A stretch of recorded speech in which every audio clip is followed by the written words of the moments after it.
지난 한 주간 우리는 주님께서 십자가에서 선포하신 가상칠언의 말씀들을 살펴보았습니다. 아버지, 저들을 사하여 주옵소서. 자기들이 하는 것을 알지 못함이니이다. 오늘 네가 나와 함께 낙원에 있으리라. 여자여 보소서, 아들이니이다. 나의 하나님 어찌하여 나를 버리셨나이까. 내가 목마르다 말씀하셨을 때 주변에 있는 로마 군사들이 신 포도주가 담긴 그릇을 해면에 적신 후 우슬초에 매어 예수님의 입에 갖다 대어 주었습니다. 그 장면이 요한복음 19장 29절에 기록이 되어 있습니다. 거기 신 포도주가 가득히 담긴 그릇이 있는지라 사람들이 신 포도주를 적신 해면을 우슬초에 매어 예수의 입에 대니, 포도주는 마친 성분이 있어서 십자가에 매달린 사람들의 고통을 잠시나마 줄여주는 효과가 있었습니다. 하지만 마태의 기록에 의하면 예수님은 포도주를 마시지 아니하였다고 성경은 증거하고 있습니다. 마태복음 27장 34절입니다. 쓸개탄 포도주를 예수께 주어 마시게 하려 하였더니 예수께서 맛보시고 마시고자 하지 아니하셨습니다. 예수님께서 포도주를 거절하심은 십자가의 고통을 온몸으로 받아들이고자 하는 의지가 있었기 때문입니다. 왜냐하면 그것은 하나님의 뜻이었기 때문입니다. 예수님께서 포도주를 거절하신 또 하나의 이유가 있습니다. 십자가의 순을 앞에 두시고 주님은 제자들과 마지막 유월절 만찬을 나누셨습니다. 그 자리에서 성찬식을 거행하시면서 주님은 마지막 잔이 남아있음을 말씀하셨습니다. 마태복음 26장 29절을 다 함께 읽겠습니다. 시작. 그러나 너희에게 이르노니 내가 포도나무에서 난 것을 이제부터 내 아버지의 나라에서 새 것으로 너희와 함께 마시는 날까지 마시지 아니하리라 하시니라. 아멘. 주님과 함께 하나님 나라에서 마지막 잔을 나눌 사람들은 누구를 말하는가? 요한계시록 19장 9절은 이 질문에 답을 말씀하고 있습니다. 천사가 내게 말하기를 기록하라. 어린 양의 혼인잔치에 청함을 받은 자들이 복이 있다 말씀하고 있습니다. 성찬에 초대받았다는 것은 하나님 나라 어린 양의 혼인잔치에 청함을 받은 자가 되었다는 것을 의미합니다. 사랑하는 성도 여러분, 하나님께서 저와 여러분들을 거룩한 성찬에 초대하여 주심에 감사하시기 바랍니다. 그리스도의 피로 하나님과 새 언약을 맺게 하심에 감사하시기 바랍니다. 하나님 나라에서 주님과 함께 마지막 축복의 잔을 나눌 사람으로 약속받았음에 감사드리시기 바랍니다. 오늘 주님께서 십자가에 달리시고 죽으신 성금요일입니다. 다 이루었다 선언하시며 자신의 모든 것을 하나님께 내어드린 예수 그리스도의 죽음을 되새기며 거룩한 성찬에 참여하실 때 예수의 생명을 받은 성도로서 십자가의 전달자로 살아가는 우리 모두가 될 수 있기를 주님의 이름으로 축원합니다. 우리 첫째 메시지 함께 읽어보겠습니다. 시작. 하나님이 계획하시고 명령하신 것을 예수님께서 순종하심으로 우리의 구원이 이루어졌습니다. 십자가의 주님을 묵상하면서 우리 모두 가슴에 새겨야 될 중요한 단어 하나가 있습니다. 다 이루었다는 말씀입니다. 다 이루었다, 헬라어로 테텔레스타이, 동사 텔레오는 끝내다, 완성하다, 성취하다는 뜻입니다. 예수님의 십자가의 죽음으로 다 이루었다 선언하셨습니다. 다 이루었다, 어떤 의미가 담긴 말씀일까요? 첫째는 하나님이 계획하시고 명령하신 것을 예수님이 십자가의 죽음으로 완성하셨다는 의미입니다. 다 이루었다, 이 구절을 성서학자들은 그 일이 끝났다로 해석하며 수동태가 여기에 사용되었다고 해석을 합니다. 예수님의 죽음을 왜 수동태로 해석하는가? 예수님의 십자가 사역을 통하여 하나님이 계획하신 바가 이루어졌기 때문입니다.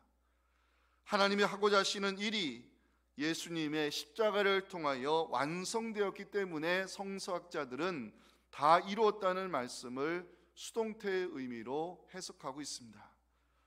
죄인들을 구원하고자 하시는 하나님의 계획이 십자가 죽음을 통하여 이루어짐을 보면서 사도들은 복음을 전할 때 하나님이 하신 일이라고 증언을 했습니다. 사도행전 2장 11절 마지막 보시면 하나님의 큰 일을 말함을 듣는도다는 기록이 있습니다. 하나님의 큰 일, 하나님이 하신 큰 일, 하나님이 이루신 큰 일, 세상을 구원하고자 하시는 하나님의 계획이 예수님의 십자가 사역으로 성취되었음을 사도들은 증거하였고, 이것이 성경에 말씀하는 복음입니다. 사랑하는 성도 여러분, 하나님께서 우리를 구원하고자 하시는 그 거룩하신 뜻을 예수 그리스도의 십자가 죽음으로 완성하셨음을 믿으시기 바랍니다. 다른 복음은 없습니다. 예수님의 십자가 대속의 죽음과 부활하심을 믿을 때 우리는 그리스도와 연합한 자 되어 예수와 함께 죽고 예수와 함께 다시 살아난다는 것, 이것이 성경이 말씀하는 구원의 복음입니다. 다 이루었다는 무엇을 의미할까? 두 번째는 때를 의미합니다. 때. 구원의 계획을 세우신 분은 하나님이시지만 그 뜻을 이루기 위하여 예수님이 온전히 순종하셨음을 보여주는 것이 다 이루었다는 말씀입니다. 다 이루었다, 테텔레스타이, 같은 어근의 동사 텔레이오가 처음으로 요한복음에 등장하는 장면은 예수님의 제자들과 양식에 대하여 대화를 나눌 때 이 동사가 요한복음에 처음으로 등장합니다. 제자들이 먹을 것을 구해와 예수님에게 드렸을 때 주님은 나의 양식에 대하여 이렇게 말씀했습니다. 요한복음 4장 34절 보시면 나의 양식은 나를 보내신 이의 뜻을 행하며 그의 일을 온전히 이루는 것이라 말씀하셨습니다. 온전히 이루다, 여기에 텔레오 동사가 요한복음에 처음으로 등장합니다. 예수님은 제자들에게 나의 양식은 나를 보내신 이의 뜻을 행하며 그의 일을 온전히 이루는 것이라 말씀하셨습니다. 나를 보내신 이의 뜻을 행하며 그의 일을 온전히 이루는 것, 예수님에게 양식은 하나님 주신 사명을 완성하는 것이었습니다. 다시 말하면 예수님의 일생은 사명을 먹고 사는 것이었습니다. 요한복음에 보면 예수님은 그때를 향하여 움직이셨음을 보여주고 있습니다. 가나오니 잔치에서 예수님 마리아가 포도주의 문제를 언급했을 때 내 때가 아직 이르지 아니하였다 말씀했습니다. 요한복음 2장 4절 보시면 예수께서 이르시되 여자여 나와 무슨 상관이 있나이까, 내 때가 아직 이르지 아니했다 말씀했습니다. 형제들이 배척할 때에도 예수님 내 때가 아직 이르지 아니하였다, 내 때가 아직 차지 아니하였다 하시면서 그 때를 준비하시는 모습이 요한복음 7장 6절과 8절에 연속적으로 등장하고 있습니다. 내 때는 아직 이르지 아니하였기와 너희 때는 늘 준비되어 있느니라. 너희는 명절에 올라가라. 내 때가 아직 차지 못하였으니 나는 이 명절에 아직 올라가지 아니하겠다고 말씀했습니다. 예수님이 기다리시는 그때는 무엇을 의미할까요?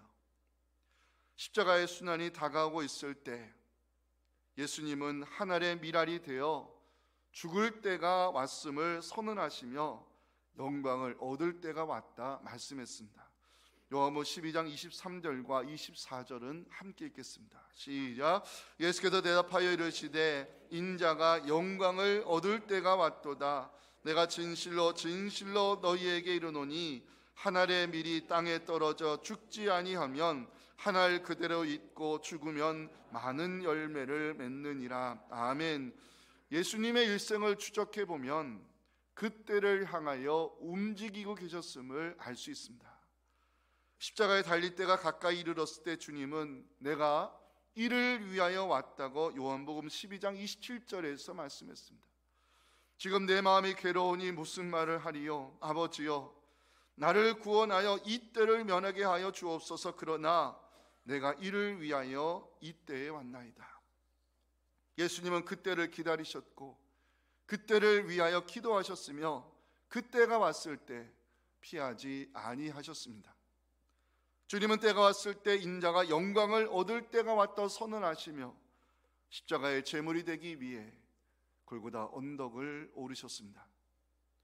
예수님에게 그때는 영광을 얻는 때였습니다.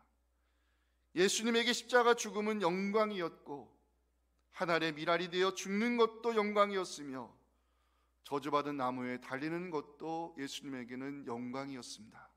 왜냐하면 십자가의 죽음을 통하여 하나님의 뜻을 이루는 것이 예수님에게는 기쁨이었고 영광이었기 때문입니다. 그때가 이르렀을 때 주님은 십자가에서 스스로 자신의 목숨을 버리심으로 하나님의 명령을 이루셨다고 요한복음 10장 17절 18절을 말씀합니다. 함께 읽겠습니다. 시작. 내가 내 목숨을 버리는 것은 그것을 내가 다시 얻기 위함이니 이로 말미암아 아버지께서 나를 사랑하시느니라. 이를 내게서 빼앗는 자가 있는 것이 아니라 내가 스스로 버리노라. 나는 버릴 권세도 있고 다시 얻을 권세도 있으니 이 계명은 내 아버지에게서 받았노라 하시니라. 아멘. 다 이루었다 말씀하시면 무엇을 의미할까? 세 번째는 단번에 이루심을 의미합니다. 테텔레스타이 다 이루었다는 의미요 성취되었다는 뜻입니다. 무엇을 이루셨고 무엇을 성취하셨다는 말인가? 우리가 해결할 수 없는 죄의 문제를 단번에 해결하셨다는 의미로 해석할 수 있습니다. 히브리서 기자는 십자가 사건을 죄의 문제를 단번에 해결하신 대속의 죽음으로 기록하고 있습니다. 히브리서 7장 27절과 9장 28절을 제가 읽겠습니다. 그는 저 대제사장들이 먼저 자기 죄를 위하고 다음에 백성의 죄를 위하여 날마다 제사 드리는 것과 같이 할 필요가 없으니 이는 그가 단번에 자기를 드려 이루셨음이라. 이와 같이 그리스도도 많은 사람의 죄를 담당하시려고 단번에 들이신 바 되셨다고 성경은 우리에게 말씀하고 있습니다. 예수님은 십자가의 보혈로 영원한 속죄를 이루셨고 하나님께 나아가는 구원의 길을 열기 위하여 단번에 성소의 휘장을 찢으셨음을 히브리서 9장 12절은 말씀하고 있습니다. 함께 읽기 원합니다. 시작. 염소와 송아지의 피로 하지 아니하고 오직 자기의 피로 영원한 속죄를 이루사 단번에 성소에 들어가셨느니라. 아멘. 사랑하는 성도 여러분, 예수님은 십자가 죽음으로 우리가 해결할 수 없는 죄의 문제를 단번에 해결하셔서 영원한 속죄를 이루셨음을 믿으시기 바랍니다. 골고다에서 흘리신 보혈의 피로 하나님께 나아가게 될 수 있는 생명길이 열리게 되었음을 감사하면서 영원한 속죄, 구원의 문을 열어주신 예수 그리스도에게 합당한 찬송과 영광을 올려드리는 우리 모두가 될 수 있기를 주님의 이름으로 축원합니다. 우리 마지막 메시지 함께 읽겠습니다. 시작. 예수의 생명을 받은 사람은 사명예로의 부르심에 책임 있게 반응해야 합니다. 지금까지 가상칠언의 말씀을 통해서 우리는 십자가의 예수를 만났고 생명의 복음을 들었습니다. 이제 우리는 무엇을 해야 할까요? 첫 번째 드리고 싶은 말씀은 믿기만 하면 된다는 것입니다. 요한복음에는 유단히 믿는다, 믿음이라는 단어가 많이 등장하고 있습니다. 사도 요한이 어느 정도 믿음을 강조할까? 요한복음 1장 12절 보시면 영접하는 자, 그 이름을 믿는 자들이 하나님 자녀의 권세를 누린다고 기록하고 있습니다. 하나님 자녀됨은 사람의 공로와 노력으로 되는 것이 아니라 예수의 이름을 믿는 자들에게 주어지는 하늘의 권세임을 성경이 선포하고 있습니다. 요한복음 3장 16절, 요한복음에서 증거하는 복음 중의 복음입니다. 함께 읽겠습니다. 하나님이 세상을 이처럼 사랑하사 독생자를 주셨으니 이는 그를 믿는 자마다 멸망하지 않고 영생을 얻게 하려 하심이라. 아멘. 예수 그리스도를 믿는 자, 죄의 형벌에서 면제받으며 죄의 권세로부터 분리받으며 이 죄의 영향권 아래서 벗어나 하나님의 은혜로 들어가게 하는 이 통로가 바로 믿음임을 성경이 우리에게 알려주고 있습니다. 예수님을 믿으면 부활의 영광에 참여하게 될 것을 요한복음 11장 25절 26절은 약속하고 있습니다. 예수께서 이르시되 나는 부활이요 생명이니 나를 믿는 자는 죽어도 살겠고 무릇 살아서 나를 믿는 자는 영원히 죽지 아니할 것을 성경이 약속하고 있습니다. 마지막으로 사도 요한은 생명의 주 되신 예수 그리스도를 믿게 하기 위해 요한복음을 기록했다고 요한복음 20장 31절에서 고백하고 있습니다. 함께 읽기 원합니다. 오직 이것을 기록함은 너희로 예수께서 또 너희로 믿고 그 이름을 힘입어 생명을 얻게 하려 함이니라. 아멘. 요한복음이 이토록 믿음을 강조하는 이유, 예수의 이름을 믿는 자에게는 하나님 자녀됨의 권세가 주어지기 때문입니다. 예수 그리스도를 믿는 자는 심판에 이르지 아니하며 영생의 축복을 약속받기 때문입니다. 사도 요한이 복음서를 기록하며 믿음과 관련된 단어를 98번이나 사용한 것은 구원의 은총을 받기 위해 하나님께 내밀 수 있는 손이 바로 믿음이기 때문입니다. 의롭다함을 받는 것은 사람의 행위가 아닌 믿음으로 되는 것임을 로마서가 증거하고 있습니다. 은혜에 의하여 믿음으로 받는 선물이 구원이라고 에베소서는 말씀하고 있습니다. 구원의 은혜, 영생의 축복, 예수 그리스도를 믿는 자에게 주시는 하나님의 선물입니다. 이제 우리는 무엇을 해야 할까? 두 번째는 사명예료의 부르심에 책임 있게 반응해야 합니다.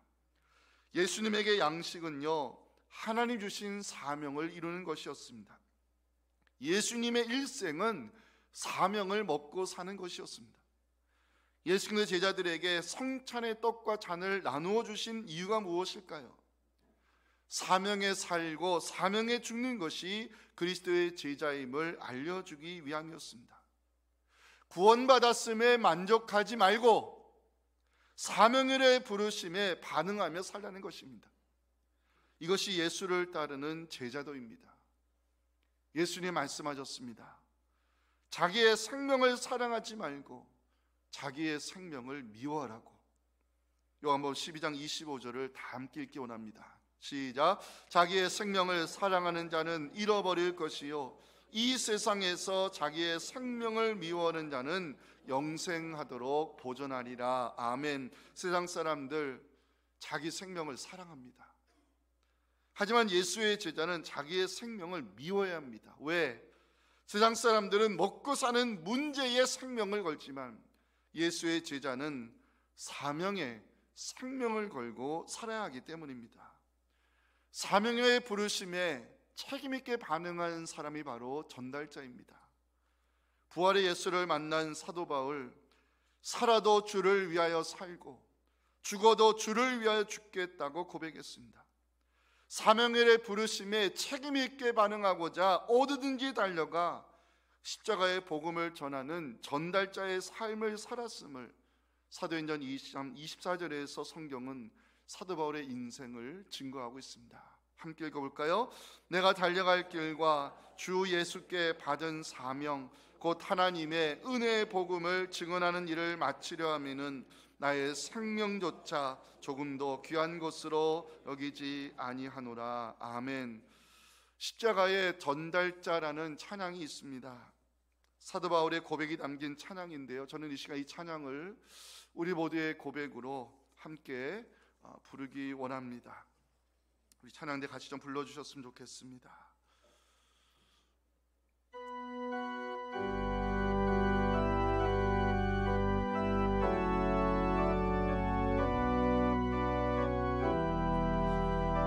우리 모두의 고백으로 함께 찬양합니다. 난 지극히 작은 자 죄인 중에 괴수 무익한 날 부르셔서 간절한 기대와 소망 부끄럽지 않게 십자가 졌게 하셨네. 어디든지 가리라 주 위에 서라며 나는 전하리 그 십자가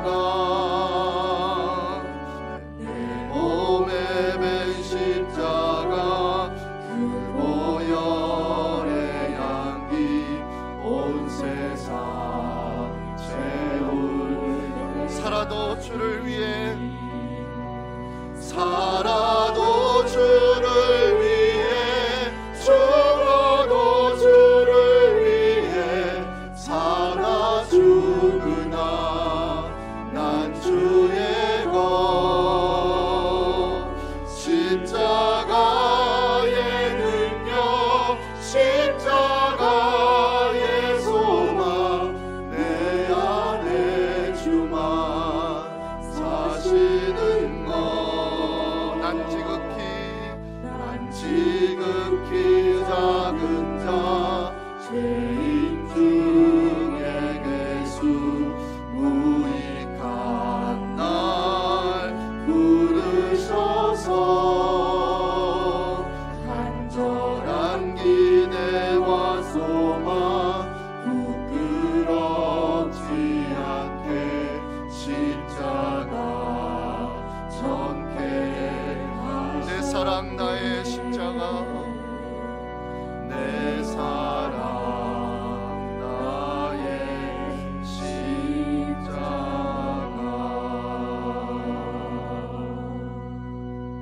주님 말씀했습니다. 누구든지 나를 따라오려거든 자기를 부인하고 자기의 십자가를 지고 나를 따르라 말씀했습니다. 자기 부인, 예수님 가신 길을 묵묵히 따라가는 것입니다. 자기 부인, 예수님의 사역에 열심으로 동참하는 것입니다. 자기 부인, 예수님이 사명을 먹고 살았듯이 사명의 부르심에 책임있게 반응하는 제자의 삶입니다. 사랑하는 성도 여러분, 하나님은 우리를 세상에 빛이 되라 말씀하셨지 장식용 초가 되라 말씀하지는 않으셨습니다. 장식용 초는 멋있게 보이지만 빛을 내지 못합니다. 죽은 초입니다. 초는 자신을 태워야 빛을 낼 수 있습니다. 사명을 위하여 자신을 태우는 삶, 예수님의 사역에 열심으로 동참하는 삶, 그것이 자기를 부인하는 제자도이며 예수의 생명을 받은 제자의 삶인 것입니다. 기도하겠습니다.